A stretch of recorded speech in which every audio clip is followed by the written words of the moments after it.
All right, hi everybody, and welcome to another RobCast. And today I have a special honored guest, Dr. Neuroscientist, Dr. Lynn Paul. Hello, Dr. Lynn Paul. Hi, Rob. By the way, I met Dr. Lynn Paul when I was 18, right? Yeah. We met in Chicago when we were 18. Yes. So I go way back with the good doctor. And then we didn't see each other for 20 years, and then ran into each other at a show. Yeah. Of some mutual friends who were performing. And I said, what are you up to? And she said, I'm now a neuroscientist. I think that's how it went down, right? Pretty much, yeah. And I was like, you're coming on the RobCast. So probably the first place, how do you become a neuroscientist? And what does that even mean? And how did you get into this? How I got into it is not how you typically get into it. Okay. People who go into neuroscience get graduate degrees in neuroscience. They're usually undergrads in biology, sometimes psychology, depending. There are also neuroscientists that get into it from other humanities or social sciences, like econ and such. I did a degree in clinical psychology at Fuller, which you and I were also at Fuller together. And was interested in clinical neuropsychology, so understanding how people's brains work, how they think, assessing them cognitively. But through the course of it, I realized what I really liked was research. And so I found a really unique, interesting research population that I felt like was my call, and so that's just what I've done. And so research on the brain is pictures, it's images, it's tests. How do you study the brain? You study it by observing behavior, and a lot of measuring reaction time, measuring responses to things. We also now use eye tracking, so we can look at where someone looks at a picture, like where their gaze is going. And then, of course, the newer edge is brain imaging and looking at the parts of the brain that are more active or that are different sizes and correlating that with behavior. Okay, so I'm listening to you. What's happening in my brain? Or people are listening to this podcast. What part of their brain is working harder? Well, at the most basic level, the auditory system is activated. By the way, when you talk about the most basic level, it will be the most advanced level for us. All right, so the most fundamental level? Yes. I mean, you're hearing, so your auditory system is activated, and it's deciphering what these words are. And then the parts of the brain that are making sense of the words have to combine them into sentences and ascribe meaning to them. And from that, you relate it to your history. Is this familiar? Is this not familiar? All of this happens, of course, in split seconds, and you don't even know it's happening. So in a split second, without even consciously trying to do it, a sound is entering my ear, but it is triggering a translation of whatever it is into what it means, which is then connecting it with memory. Yes, and your own experience and understanding and associations, and that's part of how we make sense of it. And it's then laying down new memories and reinforcing associations. And all of this is happening all the time. All the time. And so when I think about the fact that it's what's happening in my brain when I think about what you just said. It's probably a lot of frontal lobe activation because you're putting together concepts and you're doing it in abstraction. So then you're thinking about it. It's not that you're sensing it. So there are the parts of the brain that respond to external sensory information and make sense of it. If you're thinking about it, you're not taking sensory input in. You're generating it from your memory, from your associations of our conversation, and then you're thinking about what you've activated within your brain. And can you watch a brain do that? It doesn't quite. Yes and no. Yeah. I mean, when we do functional imaging, so I do functional MRI, yeah, you get really cool pictures that you show in Time magazine and whatever, and they're very cool and pretty colored. But But that tells us there's active areas. Mm-hmm. It doesn't tell us a lot of detail about that individual and how they're functioning. It's a lot more meaningful when you have a whole group of people and you say, oh, for all of them, when they're doing this, these are the areas of the brain that are more activated. Yeah. Or we do statistical modeling and can say these areas of the brain are both active, and they're active in a way that is correlated, so it shows that they're communicating with each other. Got it. Okay, so you start studying the brain. Yeah. And you stumble into a condition, an abnormality. Mm-hmm. You're looking at patterns, you're looking at behaviors, and you find something. Actually, no, I'm sitting next to somebody in class, and they have something they're reading. I ask what they're reading. It's an abstract for a grant that one of the professors is putting in, and she said, oh, and he's looking for a graduate student to work on this project.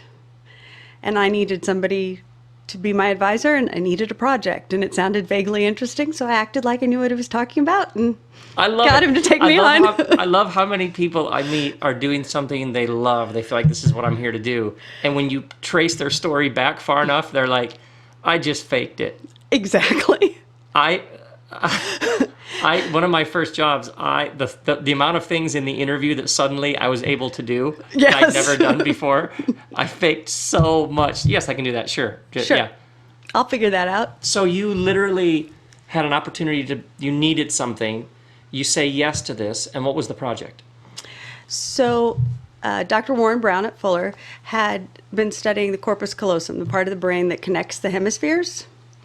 And he had 2 teenage boys who were born without that part of the brain that he had been studying, how the electrical currents in their brain functioned. And how did he find them? How do you find 2 teenage boys that don't have this? Someone knew he was studying the corpus callosum, and one was a doctor. Yeah. People that had found these individuals or There's diagnosed a corpus callosum community, or there are experts. There is now. There is now. There is now. So back if you then, don't have this corpus callosum, Callosum? Yeah. Yes. Callosum enough. So what does that mean? What are you missing, or how does that affect behavior? Well, I think one of the best analogies is this is the largest band of fibers in the brain. It's connecting the hemispheres. It's allowing a lot of information to transfer really quickly and really efficiently. So let's say I told you had to get from Laguna to where you live now, and you couldn't use freeways. Yeah. We're closing our door. It's quieter now. Now, could you do that? Yes. Would it be quick? Would it be easy? Would it be... No. Got it. So these are people whose brains have to organize without this huge band of fibers to do the connecting. And there are other smaller ones that do it, but it means their whole system is working harder. Mm-hmm. It tends to be slower, especially when things happen really quickly. They don't keep up with it real well. Would someone like me notice it if I was interacting with somebody who was missing? Probably not unless they had other brain problems. Oh. But what you would notice is maybe the person seems younger than their age. They're a little socially naive. And after a while, you'd start going, something's off. And what's off is that literally some fibers are missing in the center of the brain. Yeah. 200 million fibers. Oh, okay, some.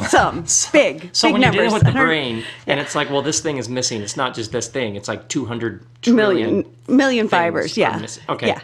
So it is like taking the freeway system out of LA as far as functionally what it would do. Yeah, we would. Oh my word! So you start studying this. You're an assistant. So what had happened is Dr. Brown. This is a cool story. He is a brain person, an experimental psychologist, but at some point he brought together the parents of these 2 young men and sat and took notes, because that's what scientists do. We sit and listen and observe. And he realized the real story was their social problems. They both were getting into trouble socially. They were teased. They were alienated, blah, blah, blah. And so he was looking for a clinical psychology student to help him figure out, how do I test social functioning? And this is the early 90s. It was very beginning of the decade of the brain. Social cognitive neuroscience, which is what I do, was not even on the map. And so we're trying to figure out, how do you test empathy? How do you test what we now call theory of mind?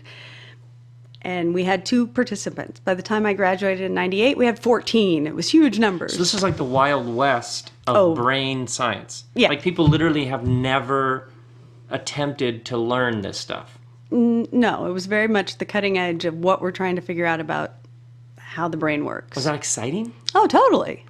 And Because in human history, we've never learned some of this. yeah, it's totally totally amazing. exciting. And I mean, anybody who took intro psych learned about Roger Sperry and the split brain subjects, where they cut the corpus callosum. Anybody who took intro to psych and paid attention. I sat next to you in those classes. You paid attention some of the time. I'm sure of it, right? I don't know. Okay. So, keep going, I'm sorry. So, yeah. Sperry's work was, they cut the corpus callosum on people that had intractable epilepsy, and it was a treatment. But that's how we learned all the things about what the right hemisphere does and the left hemisphere. And We opened up a skull opened a on skull, a living person.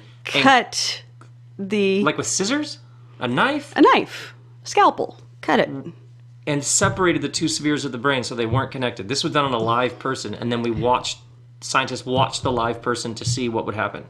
Yeah. What year was this? The surgeries, well, Sperry won his Nobel Prize for it, I think, in 68. Publications were starting 65, 66, 68, and then early 70s was the research. And he was doing research at Caltech. The surgeries were done at USC by Joe Bogan. But it was for a very clear medical purpose, and it stopped the seizures. But then it taught us tons about the brain. Did this person had to have consented? Oh, yeah. You're going to take apart my skull. You're going to separate the 2 spheres, and then you're going to watch me, and we're going to see what happens. Because they're like, if it gets rid of the seizures, bonus. Well, yeah. And actually, the research wasn't the point. The point is, I'm having seizures that are lasting for half hour, days. I can't do anything. Yeah, so any help. Any help. Oh, my word. Okay. So that was all in the background. I knew this research had happened, and then this interesting population that's born without that part of the brain is now in front of me, and nobody knows anything about them. Nobody knows what this causes, what to expect in these young men. And I got to be a part of starting to unpack that set of questions. Unbelievable. Yeah. And so I just had never thought that there are moments like with the brain where you're into a totally new space. Oh, all And the time. You're stumbling into numbers and data and images and research and behavior and studies, and you're looking at each other like we don't have like a file where we can see what other people learned about this. No, We're making the file. Yeah, well, we have some information. We have enough that, like, okay, they found this and they're 3 people they studied. Well, now we've got 20 people, and we're going to make sure that we're finding the same thing, and then we're going to look beyond that. And we're going to look at the brain and see what's active at that time. I mean, there are definitely questions we're answering that no one's ever looked at. Wow. Okay, so then what happens? Okay, so I work on this project through graduate school and get to know some of the families. And when I graduated, by then I was pretty hooked. By then I cared about the people, and I think the high of being able to do something scientifically interesting and something personally meaningful. Because this is a group of families that are desperate for information. And as the internet really grew, then you have more families connecting with each other. And it becomes evident that this is a big group of people out there that need help. And they needs help. What is the exact issue they have? They have well, there are three ways that this is typically diagnosed. Either something happens in your life and you end up with a brain scan and the radiologist is in the other room and goes, oh crap, wow, that's funky, which I've heard those stories literally. You don't want to ever have that happen. Technical language. Yeah. Oh crap, that's funky. Yeah. Come look at this. So there are these adults that would get this diagnosis. Then there were young kids who were starting to have problems in school, having behavioral issues, maybe look like they were having seizures or something, and they get a scan. And then there are people that were diagnosed in utero. So you can diagnose it from an ultrasound. From an ultrasound, you can tell about the brain? Yeah. How? Well, you see it. I mean, Yeah, that's okay. what an ultrasound does. Yes. Just, but I've seen ultrasounds. It looks like a bag of, you know what I mean, pears and grapefruits. And Right. she's like, "Oh, look, it's a boy." And I think, I seriously, that's a boy. But in that round head, which is one of the larger parts of that little... You can, from that black and white image, you can tell. And Well, and a lot of times people that are born without this part of the brain, the ventricles, the space areas in their brain, are large. And so one of the things they're looking for is, does this fetus have hydrocephalus? Do they have extra water in their brain? So those large ventricles make them stop and look more closely.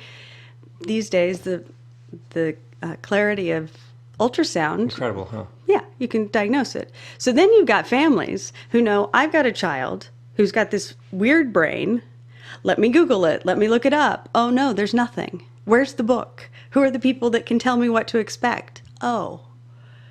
So we get, now I get contacts from around the world of families saying, what do I do? What can I expect? What's going to happen with this child? And what's the name of the condition? It is agenesis of the corpus callosum. So A meaning not, genesis meaning developed. Developed. Of the corpus callosum. Or dysgenesis, so it's malformed. Genesis of the corpus callosum. And you gradually are accumulating data and knowledge and insight about this condition. Yeah, so to understand the behaviors that are associated with the condition, you got to get a group of people who have this condition and not a bunch of other things. That would sort of make the And results then- a little murky. Yeah. And then look at what do they have in common. How is their behavioral profile similar to each other? Because parents' main question is, all right, what if this is my kid and what if this is the condition? Because I want to parent them like I parented all the other kids, but it's not working, and I can't tell why. We can't fix it, but if we can give you guidance on how to help this child learn and function the best that they can. Did you name this condition? No. So somebody had named it. Yeah. How many? But a lot of people have this. About 1 in 3,000. So, And you are gradually becoming the world expert on this. yeah. So that How old are you at this point? at that point I was 28, 29. So you're 28. You're studying the brain. You're identifying this condition, which the behaviors that go with the condition. behaviors that go with the condition, and you're getting amassing some knowledge and expertise on this. And the more you look around, the more you're realizing you're the one. And so people from all over the world start contacting you, saying, "Help us, my kid. This is my kid." And when it's our kid, We want help. we want help. Right. So, and I'm doing this in collaboration still with my mentor from Fuller. But part of what was unique is because I was a clinician, I also had the skill set and the knowledge to help the families and do intervention and things that were beyond neuroscience. So I could be both therapist. So you're looking at like the pictures and images of the brain, but then you're also helping them as a therapist deal with the condition, like in everyday life. Yeah. So when I graduated in 98, the next summer was the first time that the families who had found each other in the United States, families who were dealing with this condition, they got together and did a family gathering at a Easter Seals camp and had me come. And they've been alone. All these families have thought they're alone. They haven't had other families to talk to. Well, there was a family network. There were a couple parents who had one of these children who had started finding other families and connecting them. And they did it all from their dining room table. They answered phone calls from people around the world in the middle of the night. They typed up the directory of family information. So they were doing it guerrilla style to connect families. But they don't have like a doctor or an expert or... Well, they both happened to be developmental psychologists. Oh, got it. Okay. Which is part of why they tuned into it and realized there's something wrong with our kid. Yeah. And the doctors kept saying, you're just bored. You're looking for something. There's nothing there. And finally did a brain scan, and the mom was like, I told you something was different about this one. And they discovered there really is... Yeah, he was missing this huge part of his brain. Literally missing a part of the brain. Yeah. And the parents are saying there's something wrong with my kid, and they're being told, no, you're just making it up. Right. Your kid's not that special. Whatever. Exactly. Not that special. Yeah.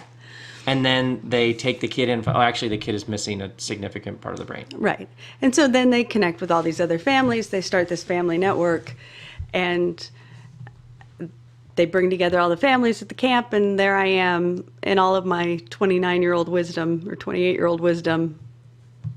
And you teach them about this? Yeah. I explain what the condition is. I talk about what we've learned in the research thus far. And are they just blown away? Yeah. They're pretty excited to start to have information. And so then 2 years later, there was a young mom in Southern California who had a baby with the condition. It was like, I need to have information and I want the experts, and damn it, I'm putting together my own conference and we're going to have speakers. And she just charged ahead, and we had our first real conference, and there was more than just me. There were other speakers, and we sat around with the parents that were there. I think there were 100 people in attendance. People came in from around the U.S. and talked about how do we move from this guerrilla style, all burden on one family network, to a sustainable, scalable organization that can help the families. And so the next year, she and I started, with help of a few other people, a nonprofit for the families to connect. And extraordinary. And at this point, you're like late 20s, early 30s. Early 30s. And she and I laugh all the time. We had no clue what we're doing. We're two just gutsy young girls. This is what fascinates me. You're a neuroscientist. My friends who are doing things like you're doing, they're just sort of at the very, very top of their game. Everybody I know at the top of their game is basically like, I don't really know what I'm doing. I mean, I just sort of stumbled into this, and I just kept trusting my instincts and just stayed curious, and I worked hard. And that's it. You stay curious. You follow the questions. You follow what's interesting. And so I finished my postdoc at UCLA, and my mentor, I was doing research and testing in epilepsy, and she kept giving me job opportunities. You know, I can connect you here, you can run your own lab, blah, blah, blah. And I would say, but I got to keep doing my research. At some point, she literally said to me, I'm giving up on you. I don't know why you're doing this. This is never going to amount to anything. No one's paying attention to this condition. You're off at a seminary doing this. Whatever, your choice. Because it wasn't a big condition. Nobody's funding it. So I finished graduate school, and I became a therapist because I needed to support myself. So that you could do... So I could do my research. This is like the research equivalent of the least of these. I don't know. Like whatever you do for the least of these. Like, these are the people who are sort of forgotten. Okay, yeah. It's not a very sexy fundraising call. No. Doesn't have a lot of... Nobody's made people it. Suffering over in the corner with this particular missing part of the brain, and there isn't really anybody giving them light or help or guidance, and you just need to do it.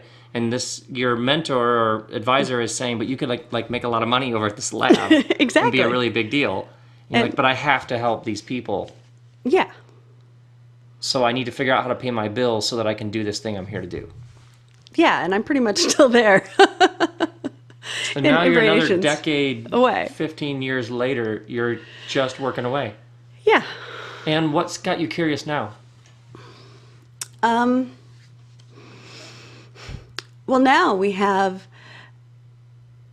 access to, through the internet, through technology, we have the ability to pull together the researchers. There's a group in Brazil, there's a couple people in Rio, there's some people in San Francisco, there's a group in Melbourne and a group in Brisbane and somebody in Paris. And we all got together last year and brainstormed about how do we combine all of our data?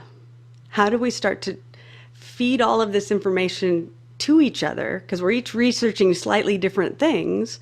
How do we become a big team around the world studying this condition? Because we all obviously care about this cause. And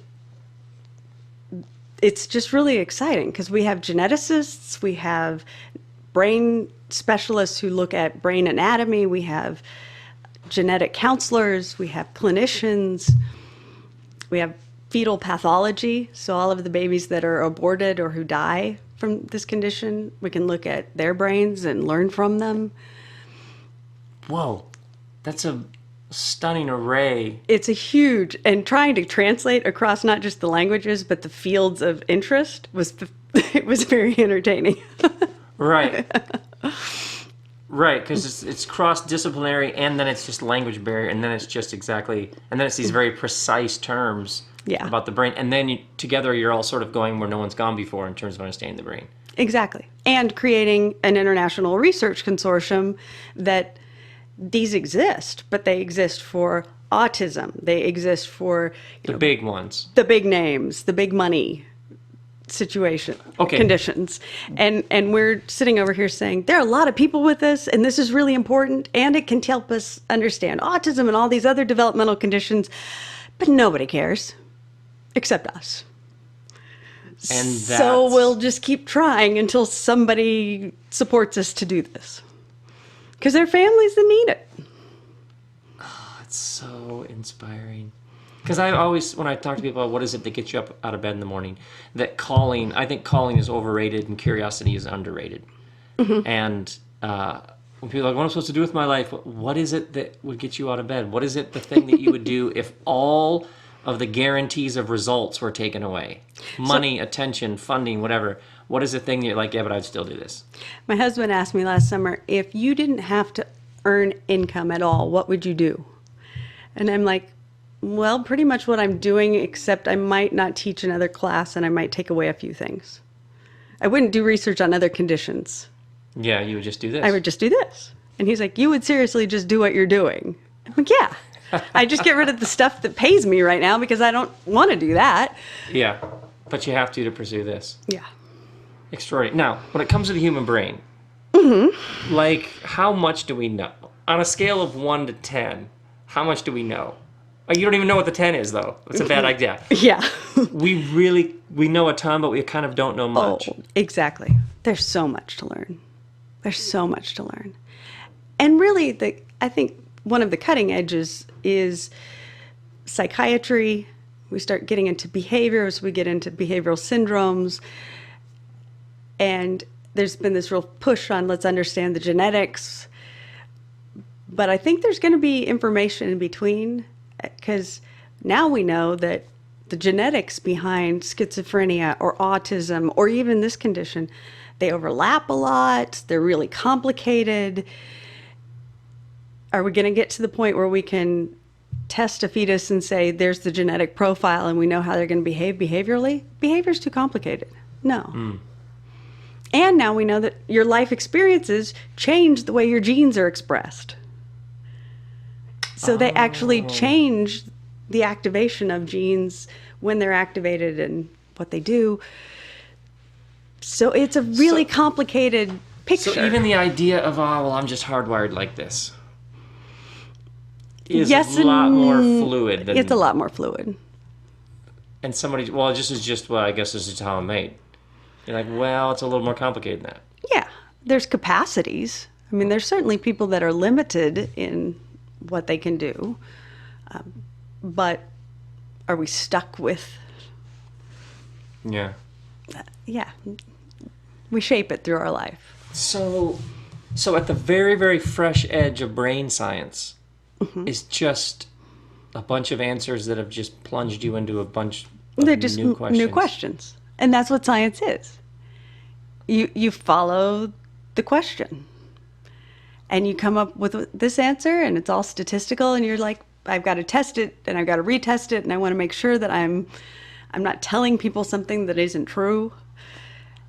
But that makes me wonder, why does this happen if that happens? So then there's the next question, and you go. And it's follow the curiosity. Now, what got me up in the morning a lot of times was the pictures of the kids over my desk, or the contacts from the parents. Because, yeah, I'm not getting really any reward for this, except the fun of the puzzle. But so helping, I think it's both. It's the call and the curiosity. Yeah. And you were doing this in a seminary, some of this research. Yeah. Why, what's the connection? Well, Fuller has an APA accredited clinical psychology program, and a surprising number of our students end up focusing on neuropsychology, so testing cognitive abilities, learning, those types of things. And like I said, Dr. Brown was an experimental psychologist interested in this area. So it's a solid lab. He and I were at a conference in Italy when I was in grad school, and he was one of the invited speakers for talking about the corpus callosum. Talking about, come hear a lecture on the corpus callosum. I'm there. Yes. So it's a good academic institution. Now, where I ended up kind of stuck is, again, I'm at a seminary, so getting research funding was limited, and the cutting edge of neuroscience was imaging and methods that we don't have equipment for. Mm-hmm. So in 2004, here's another providential moment. I'm trying to figure out, what do I do with my life? Where do I go? Where can I do this work? And a friend says, well, is there somewhere nearby where you could do this? And I said, well, Caltech would be great, knowing that it's down the street but not knowing anything about it. And she says, here's your pitch. You've got this fascinating population, no one else is studying it, and you want to go and take your population, you want them to teach you how to do these methods. She gives me the whole spiel. And a couple days later, I look online, and the first name that comes up is Adolph's, because it begins with A, and he had done his postdoc with Damasio in Iowa, which was a big deal, and was doing stuff on social cognitive neuroscience. And I read his profile briefly, and I'm like, well, that sounds about right. And I picked up the phone. And I said what she told me to say, and he said, let's have lunch.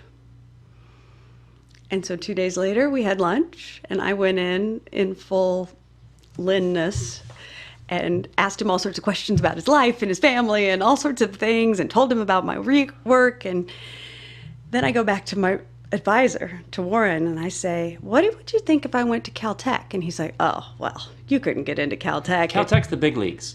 It's MIT. That's like the MIT of the West Coast. Yeah. There's nowhere to go from there. That's no, it. That's it. Got it. And he's like, well, that would... And I said, well, I just had lunch with Ralph Adolphs. And Who's a legend. And he pulls the paper off the stack next to him and says, this Ralph Adolphs? I'm like, apparently. Because I hadn't really read anything he'd written, and I hadn't prepared. I just knew I was supposed to call him, and I did. And a week later, he had me come back, and he told me, I've got funding for you to start up, and here's your office, and when can you be here? Oh, I love it. I love it. But I had just taken a position running the clinic at Fuller, so I couldn't be there I had to do it part-time for a while. Yeah. Because I was still doing therapy. See, it's also interesting to me how many people, when I ask them, how did you get to where you are doing what you're doing, there are these moments when they leaped. They they had the guts to just get the lunch and make the pitch, and you have nothing to lose. And had I known more about who he was, I would have panicked. Right. And knowing Ralph as I know him now, that wouldn't have gone well. It was the fact that I was totally myself. I was sincere, I was direct, And I couldn't have gotten a better mentor anywhere. I mean, he's amazing. He's been wonderful to work with, top quality, honest, no stickiness, no behind the scenes ego issues. He's a scientist. He's curious. Fascinating. It's like you had lunch with the manager for the Yankees, and you were like, I can play ball. I can seriously hit the ball hard. And like later, they're like, actually, that was the manager of the Yankees. Like, he's seen the greatest in the world. Yeah. And then he's like, but I kind of like it. And you're like, fascinating. Okay, well, but he sat there during the lunch and said, I'm interested. Let me think about it. I'm just starting my lab. So I would bring you in as a part of the foundation of the lab. But I want to make sure I think this through and I can really commit to it before I say yes, because I'm not going to string you along. So his integrity from the top was very obvious. Yeah, it's the kind of place you could be. So normal people like us who aren't neuroscientists, if we were to wander the halls at Caltech and, well, I guess if we were to eavesdrop on neuroscientists doing the research, we wouldn't understand a word you're saying, but what would we pick up from the scientist? Is it wonder? Is it curiosity? Is it tenacity? Yes, all of the above. And it's sometimes precision and a little obsessiveness. I want to make sure that I've done the right statistic and I'm really getting at what's going on. But part of what's unique about Caltech is it's a very small school. We have 900 undergrads. And they just happen to be like the 900 smartest undergrads anywhere. Okay. Pretty much. And another maybe 1,800 or so graduate students. So we have more graduate students than undergrads. Very small faculty, very few researchers that are full-time, and I'm research, I'm not full-time faculty. But it's such a small group. We don't do huge studies, but we do a lot of interdisciplinary studies. So there's this group of astrophysicists that are very interested in big data and recently wanted to work with us. And so the next thing I know, I'm bringing in all of our autism research data and sitting with the astrophysicists to figure out if their statistical approach is going to inform our... It's just a little wild. I feel like you're describing life on another planet. Sometimes it feels like it. But I'm teaching abnormal psych. And I'm doing what we did in abnormal psych. And they're kids who are trying to find their way. They're really smart kids. But they're like all other human beings, and they're trying to figure out why they're here and who they are and what they're supposed to be doing. And how do I use like all the rest of us. Exactly. What do I do with my time? What's my career? What are my values? Same questions. Extraordinary. This has been so extraordinary. I'm cheering you on. Thank you. Thank you. I pretty much can keep up with what you were saying, almost. But I'm so moved with how you are the smartest of the smart working at this realm that most of us can't even begin to conceive, and yet it's driven by this deep desire to help people. Yeah. And I've been very blessed to connect with other people who feel the same way. Mm-hmm. I mean, our lab at Caltech is much more interested in the science, but there's an appreciation for the participants. There's a respect for these people are giving of their time and of their disability to help inform the future. Yeah. And I think it takes a lot of humility to say, okay, I'll share myself if it's going to help other people. Mm-hmm. And that's what this community that I work with has done. They pay it forward. Nobody had questions when I had this baby. Let's figure out how we get answers for these questions. Let's find out so that other families will have answers. Yeah, and you got to Caltech sitting there doing big data with astrophysicists because you, in your 20s, followed your curiosity. Mm-hmm. And I had the luxury of following my curiosity. I didn't have to immediately pay back school debt. Yeah. There were some big gifts that my family gave me that allowed me to do those things. And I don't take that for granted. Right. But the challenge is now here I am 25 years out, and the luxury of I want to do what I want to do and I want to study what I want to study is held in the tension of, and I've got to support myself and I've got to support, and that doesn't really work well. Someone recently said to me, I think of you as this doctor and you're in great shape financially. And I said, I'm a research scientist. Are you kidding? You're at the outer cutting edge where there isn't tons of money. No. You're just trying to pay the bills so that you can do this beautiful thing. It's so inspiring. So, My word. thank you, Ladies Rob. and gentlemen, Dr. Lynn Paul, only on the RobCast, neuroscientists with giant hearts. Unbelievable. Unbelievable. Thank you so much. Thanks, Rob. Grace and peace, everyone.